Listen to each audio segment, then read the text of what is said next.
¿Qué tal, amigos de BiblioKiss, de Kiss FM, de esta sección en la que hablamos de libros, de buenos libros? Y hoy tenemos pues uno de esos libros que dejan pozo, como deja pozo también el buen vino, porque estamos hablando de Mis Memorias del Vino con su protagonista, que es nuestro querido José Peñín. Bienvenido a Kiss FM, bienvenido a BiblioKiss. Bien hallado, muchas gracias. Bueno, digo que vamos a hablar de unas memorias muy especiales. Decíamos antes, fuera de micro, que son vivencias de un espectador de los últimos 50 años del vino, de un cambio que no se ha producido en otro periodo, ¿verdad? Exacto, yo creo que el vino deja de ser un producto útil, producto alimentario, para convertirse en un producto hedonista.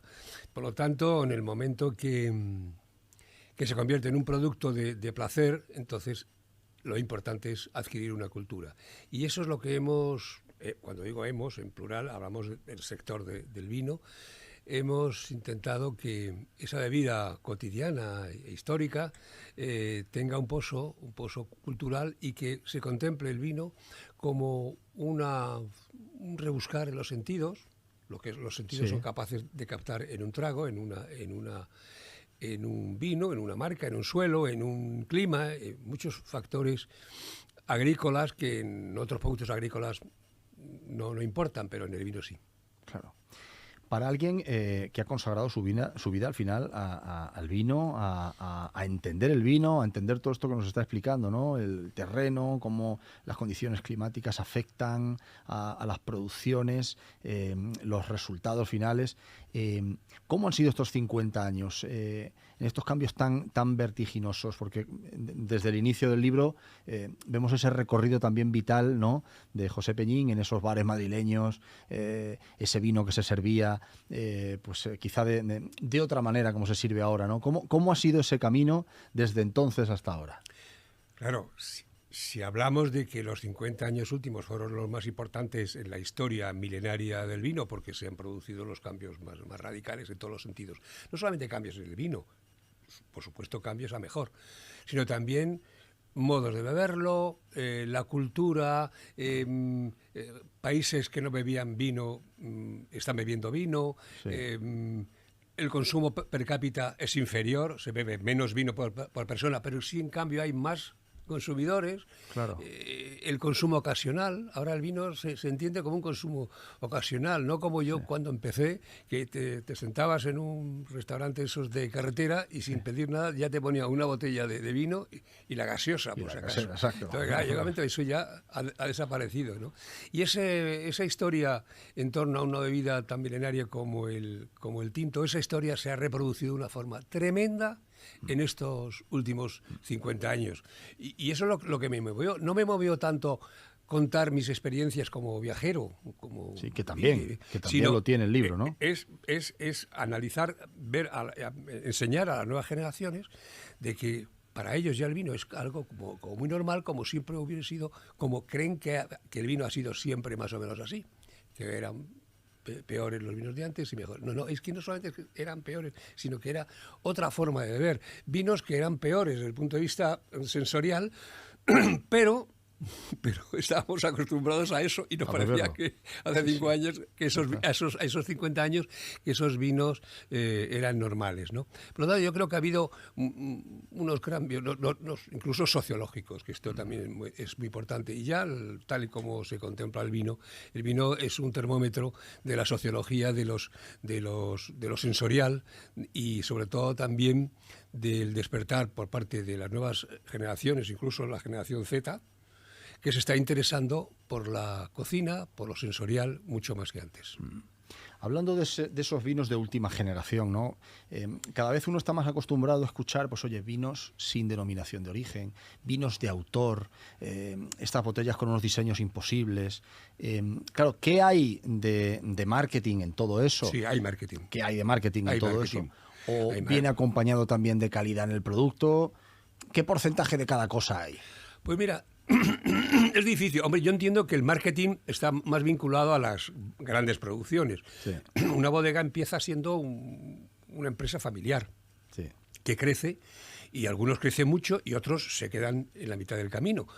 Yo pienso que a partir de una cierta producción el marketing es fundamental. Claro. El marketing está en la etiqueta, está en el diseño de la etiqueta, está en cómo se trabaja las redes sociales, está en el turismo. Hay todos una serie de factores que al final... al final del recorrido de esa botella está en las manos del consumidor. Total. Pero todo ese trayecto es lo que ahora es mucho más abundante y más variado, desde que sale de la bodega hasta que llega al consumidor, es mucho más variado que tiempos atrás. En todo este tiempo probando vino, porque oye, si algo ha hecho en la vida José Peñín, es probar vino. Buenos, malos y regulares, seguramente. De todo. De todo. De todo. He probado los mejores vinos del mundo, los vinos más viejos del mundo, los vinos más malos del mundo. O sea, he probado todo. ¿Por qué? No por un interés de probar, sino porque mi trabajo, por razones de... Porque yo he estado en todos los capítulos de la cadena vinícola, como es...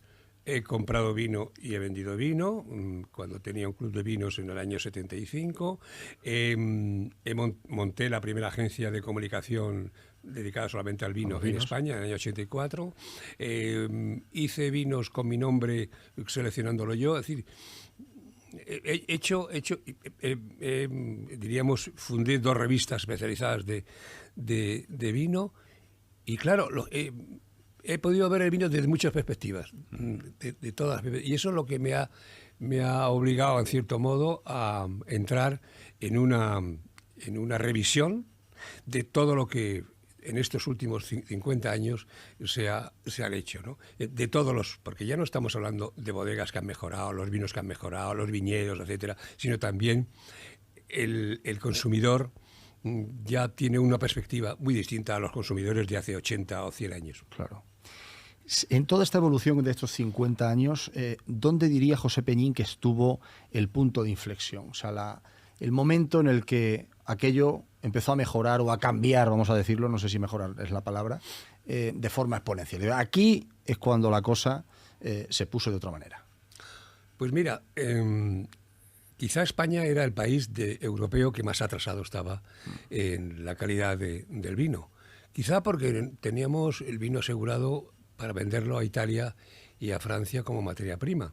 Ellos nos compraban el vino, hablo ya desde finales del último tercio del siglo XIX, sí, incluso hasta ahora, todavía siguen comprando graneles a España. Y de repente, ese vino a granel, ese vino de garrafa, ese vino de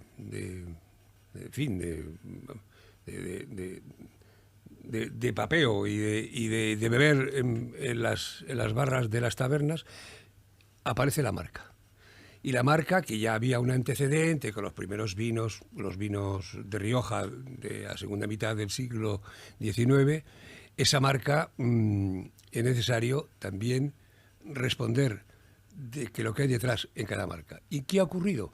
Pues que es en los años 80, principios 80, cuando España empieza a apretar el acelerador, a pisar el acelerador, para ir más deprisa que los demás países, que también tuvo sus cambios, pero nosotros pasamos del vino rural al vino, diríamos, más civilizado, pues, llamarlo de alguna forma.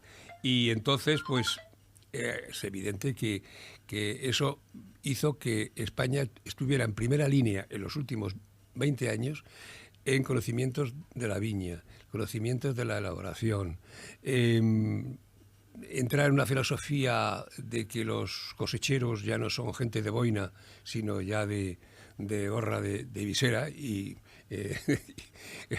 camiseta y zapatilla, una mayor cultura y una vuelta de mucha gente urbana que se instala en el campo, no por hacer una bodega, sino por cambiar de vida.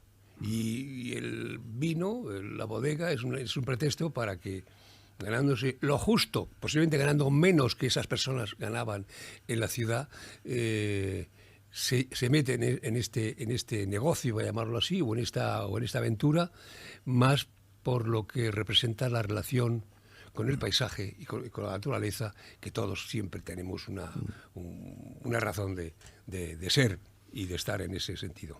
De todas esas denominaciones o esos vinos, podemos decir nombres, podemos decir bodegas, o lo que quiera, porque el experto es José Peñín, está claro.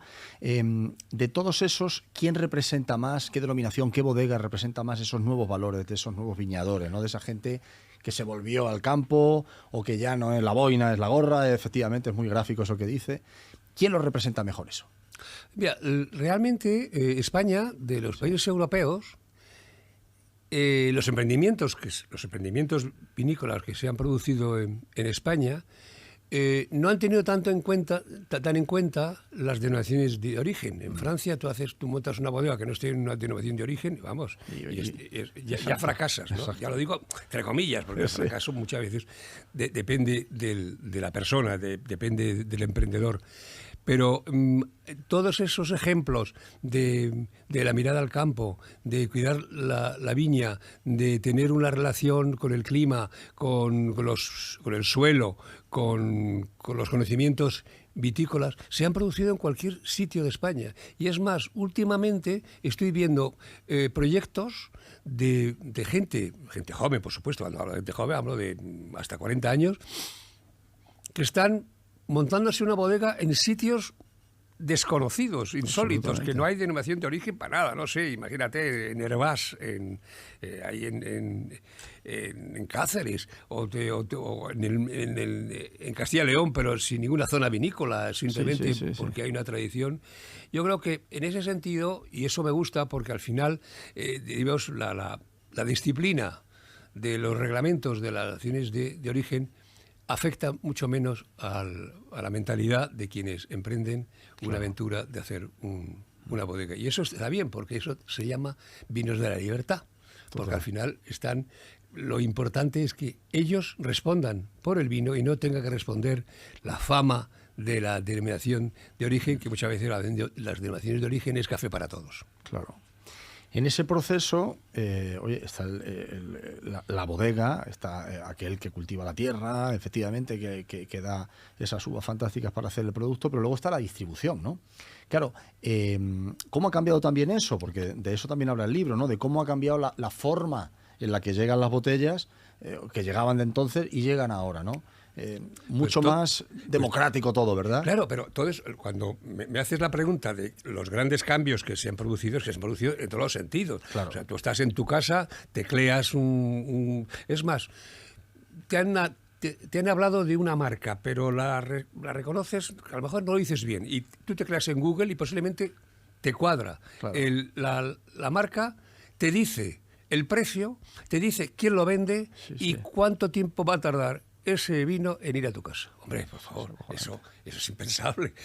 ¿Quiénes vendían los vinos hace 40 años? Pues las grandes marcas, que tenían toda una estructura, tenían una capacidad económica para tener sus distribuidores en las capitales más importantes y esos mismos distribuidores acercar el vino al consumidor. Ahora no, ahora un tío se pone a hacer en la Sierra de Culebras, ahí en Zamora, perdida la bodega, y de repente se pone va a Voz de Boca o va a todas las, o a Vino Selección, o a todas estas empresas de venta online, y enseguida aparece la marca ahí.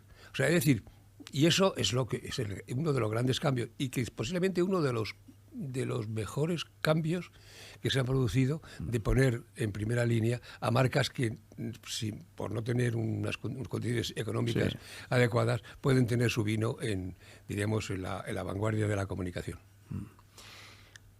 Yendo a los consumidores, volviendo al principio, lo que decíamos al principio, las formas de consumir el vino. Se ha evolucionado, lo decía antes, enormemente. Ya no es esa cultura de, oye, el vino y la gaseosa. Sí, el ritual de antes. El ritual de antes, sino que ahora, oye, son vinos seleccionados, cada uno seguramente toma el vino que quiera, las cartas de los restaurantes son amplísimas. Esto entiendo que también ha beneficiado a todos estos que por pequeños igual no tenían acceso, ¿no?, a este circuito de consumo de vino. Correcto, esto es. Lo único que pasa, si me haces la pregunta, ¿qué es lo que me preocupa del futuro? Sí. Diría que hay mucha competitividad. Porque es que el negocio del vino es uno de los negocios que implementarlo no resulta tan caro. Y claro, ahora mismo tú te reúnes con 2 o 3 amigos, ponéis 20.000 euros o 15.000 euros cada uno, montáis una bodega, alquiláis una cooperativa para que os alquile 100 metros cuadrados, os prestan los depósitos, prácticamente no tienes que comprar nada, y hay renting también. ¿Y qué ocurre? Yo creo que hay ya un overbooking de marcas y de bodegas. ¿Y quién va? Y muchas funcionarán y otras tendrán que cerrar, porque está muy atomizado, es un negocio muy atomizado, y además hay otra cosa. Cualquier emprendedor que monte una bodega tiene asegurado ya 90 puntos, pero no porque se le dé 90 puntos por su cara bonita, sino porque el vino lo saben hacer. Ya no es noticia hacer un vino bueno, como ocurría hace años. Claro. Y entonces, en ese circuito en el que nos movemos, ¿cómo elige? Ahora vamos a hablarle al consumidor, a esta gente que nos está viendo interesada en el vino. ¿Cómo elegir un vino y no fallar? Si tenemos a alguien que preguntar que es autorizado en esto, es a José Peñín, está claro. Pues mira, yo, en fin, no está bien hablar de lo propio, pero en la guía Peñín tenemos una base de datos. Hay 10.000 vinos cada año. Cada año hay 10.000 vinos nuevos. No hay ninguna guía en España y posiblemente de las de Europa que solo concentrado en un país tenga tantos vinos. A lo mejor Francia e Italia nos gana, pero lo demás... Bien. En la base de datos, a ver, yo quiero comprar un vino, pues no gastarme más de 6 euros. Hombre, que tenga una puntuación alta, que sea majete el vino, pues, que se pueda beber. Pues pones el campo del precio, el campo de la calidad, de la puntuación, y dices, hombre, y me gustaría que además que fuera Rioja. Pues tecleas Rioja y te saldrán un listado de vinos. Claro. Pero después esos vinos... Vas a Google, a la barra de Google, no hace falta decir, la marca tal, y te dirá, pues como te decía antes, quién lo vende, ¿no? O sea, ahora mismo es muy fácil. Y yo creo que eso es porque yo puedo acordarme de unas marcas, pero no van a ser marcas que me apasionen, porque como yo empecé con lo sensorial más que yo empecé catando antes que bebiendo.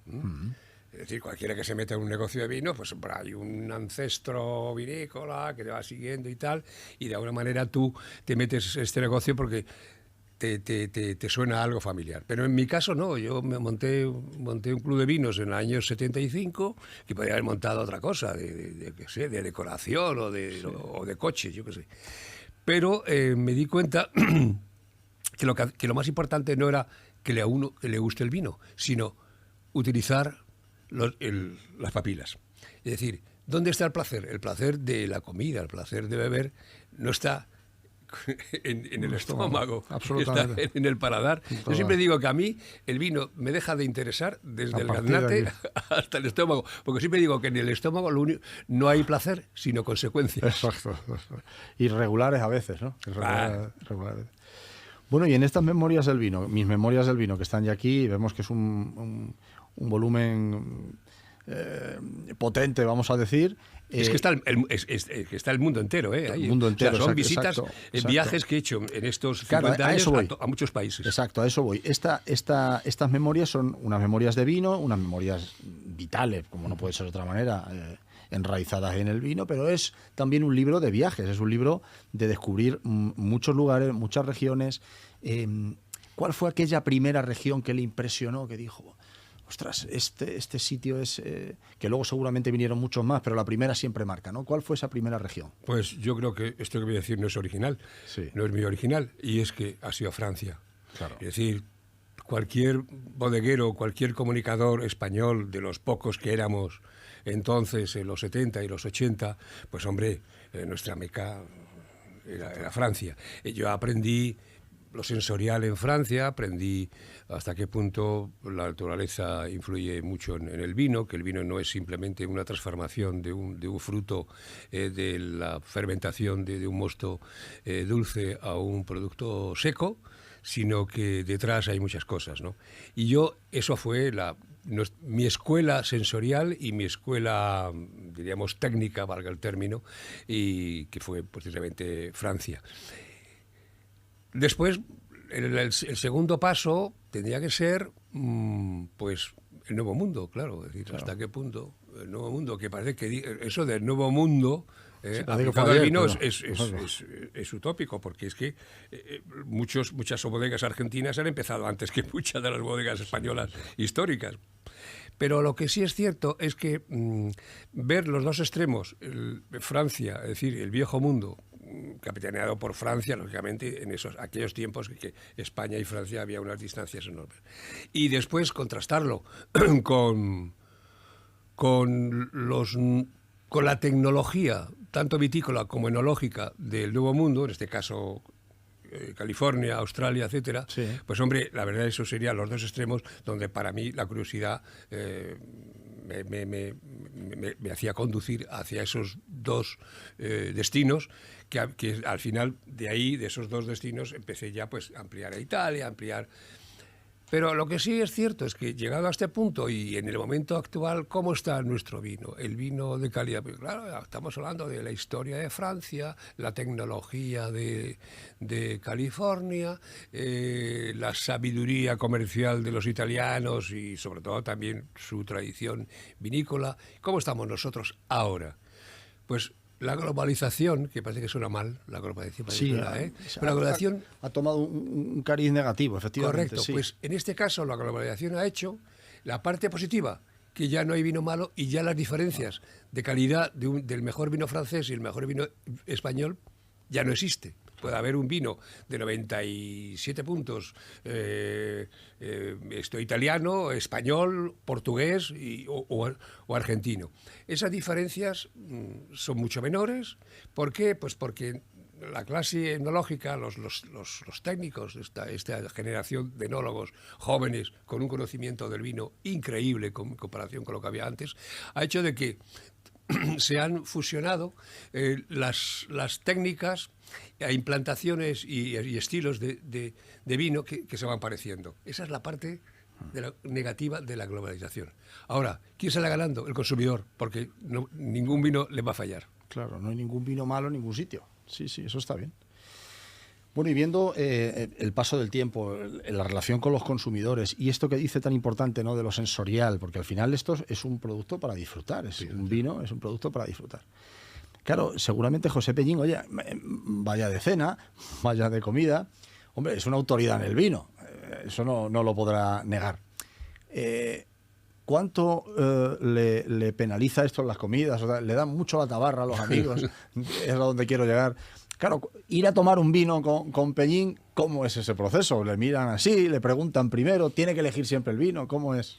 Sí, bueno, eso es inevitable, no solamente mi persona, muchísimos de los periodistas que circulan, incluso influencers, que empezaron antes de ayer a trabajar y a lo mejor hoy tienen 50.000 seguidores, como poco, y ya se les señala para ver que elija el mejor vino.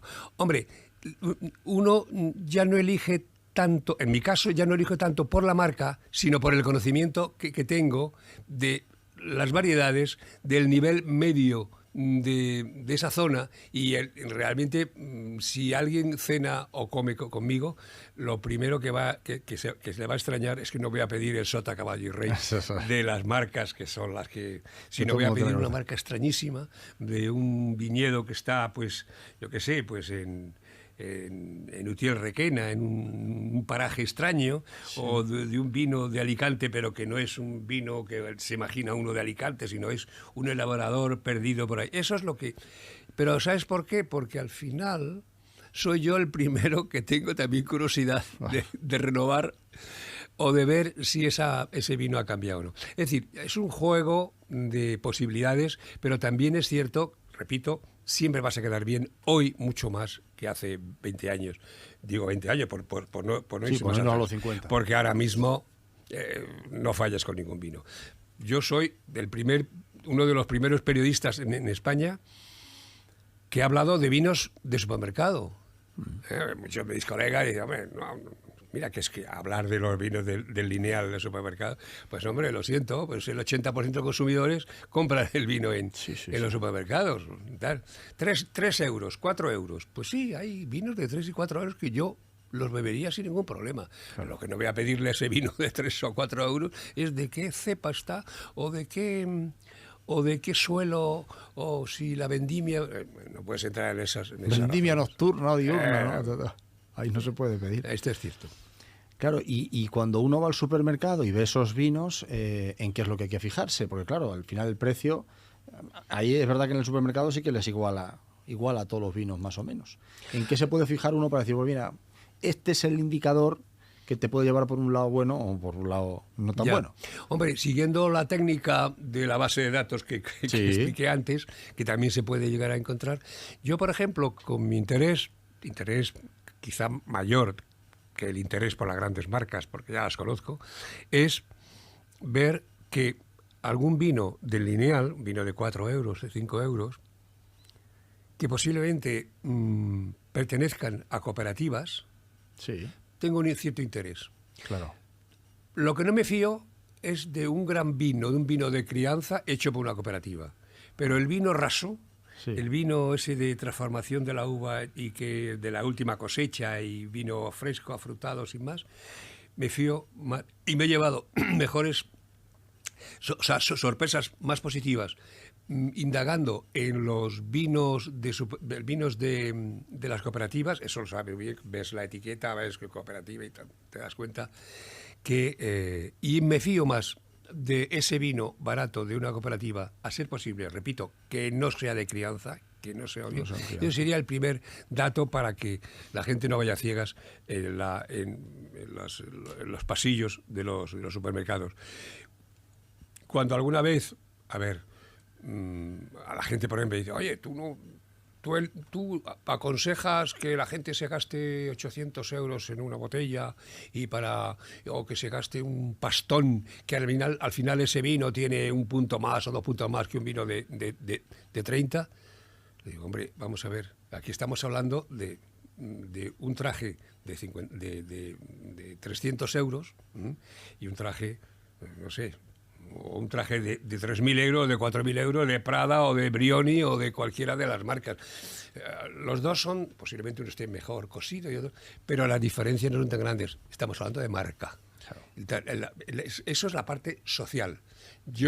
A mí, una persona me invita a un Pingus o a un Vega Sicilia Reserva especial, yo no voy a aplaudirle porque vaya a encontrarme con un vino sensacional, eso ya no está.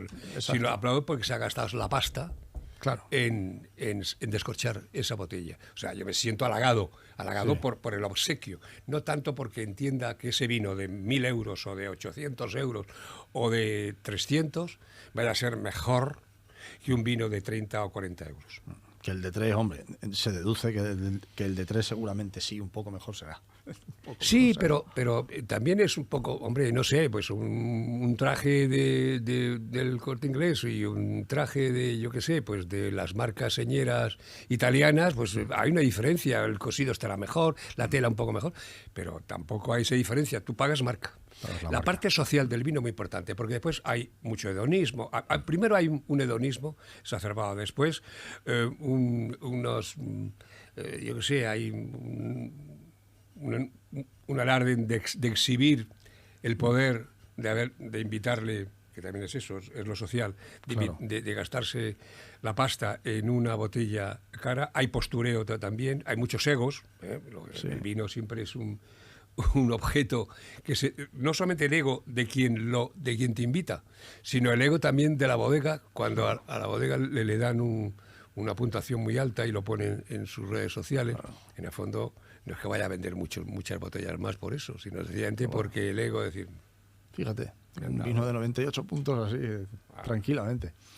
Claro, para lo que estábamos diciendo antes de lo atomizado que está esto y la cantidad de bodegueros nuevos, viejos y medio pensionistas que tenemos ahora, alguien que quiere introducirse en el mundo del vino porque le gusta el vino, esto es fundamental. Si a alguien le gusta el vino, es perfecto, ya no tanto este otro postureo que decíamos de beber vino por beberlo.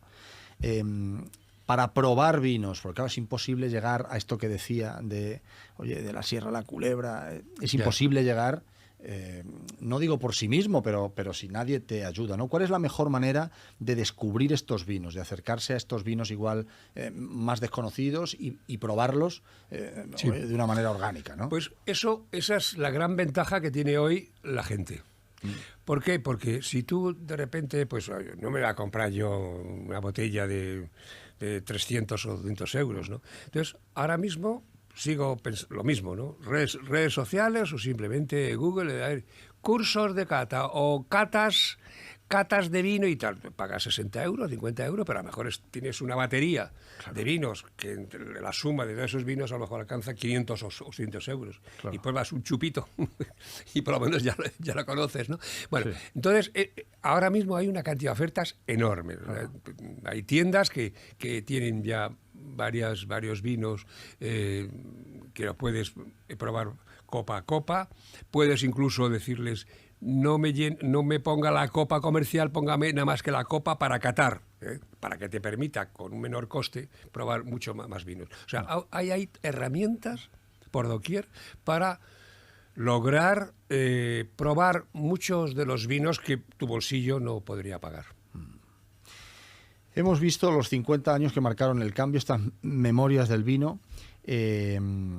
Para terminar, si dentro de 50 años tiene que volver a escribir el libro, que esperemos que sí, dentro de ese tiempo, ¿qué reescribiría? ¿Dónde habría o por dónde cree que iría el vino? Es decir, ¿cuál es la siguiente evolución? Hemos visto los 50 años estos. ¿Por dónde va a ir, según Peñín, el vino en los próximos 50 años? Es que hemos llegado muy arriba, ¿eh? Hemos llegado muy arriba, pero a todos los niveles, en todos los países. O sea, las diferencias de un vino de Burdeos o un vino español, o, como decía antes, o un vino californiano es mucho menor. ¿Qué va a pasar a partir de ahora?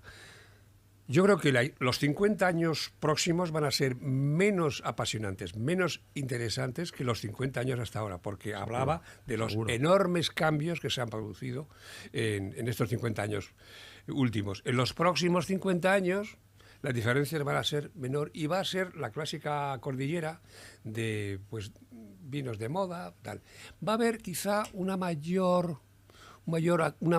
mayor actitud libertaria por parte de los elaboradores, que no se van a fijar si ese vino es de la cosecha X, incluso dirán en su etiqueta: he mezclado un 15% de vino de Jumilla con un Barolo, con otro 15% de vino de Barolo y un vino bordelés, o meto crianza por aquí. O sea, la libertad de mezcla de tal.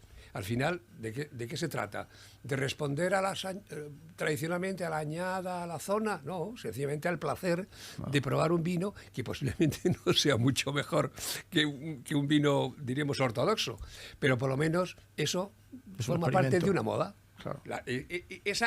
Esa cordillera, ese subir y bajar, eso se ha producido en la moda textil, ha pasado siempre, ¿no? En fin, pues en el vino pues va a ocurrir igual, pero insisto, va a ser una cordillera de picos muy poco altos y picos poco bajos. O sea, decir que el zigzag evidentemente no va a ser tan acusado. Se ha llegado ya a todo, ¿eh? Ya lo único que falta es que haya gente que diga: pues ahora voy a mezclar el vino con canela y tal, pero bueno, entramos ya. Eso es otra cosa, ¿no? Claro, ahora mismo está el vino sin alcohol. Claro, ¿qué opinión le merece eso? El vino sin alcohol. ¿Cómo es esta cosa? Pues el vino sin alcohol es otro producto. Claro.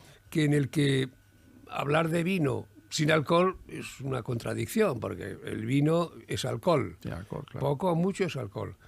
Cuidado, que nuestros tatarabuelos bebían vinos de 8 grados, porque la viña estaba en el pueblo a 1000 y pico metros. No había diríamos, un régimen,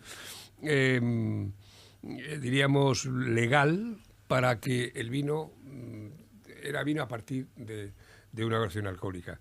Los vinos sin alcohol no adquieren toda la complejidad, toda la diversidad de matices que el alcohol, porque el alcohol no solamente es el alcohol per se, es que es un potenciador de los aromas, no solamente de la uva, sino de los aromas que se producen con la crianza. Claro. Por lo tanto, nos encontraremos con un vino ligero, fácil de beber, pero otra cosa, otra bebida. ¿Mosto? No, mosto no, porque mosto es dulce. Claro, lo único será que seco. no, puede ocurrir que tenga algunos matices que te lo vinculen al vino, pero todavía no se ha alcanzado la complejidad, diríamos, la estructura y sobre todo el impacto que sensorialmente tiene un vino con 12, 13 o 14 grados de alcohol. Claro. Pues José Peñín ha venido esta tarde a Kiss FM a hablar de vino, a hablar de Mis Memorias del Vino, que es su último libro que edita Planeta Gastro. Estamos encantados de contar con él. José Peñín, muchas gracias, ha sido un aprendizaje. Muchas gracias a vosotros. Muchas gracias.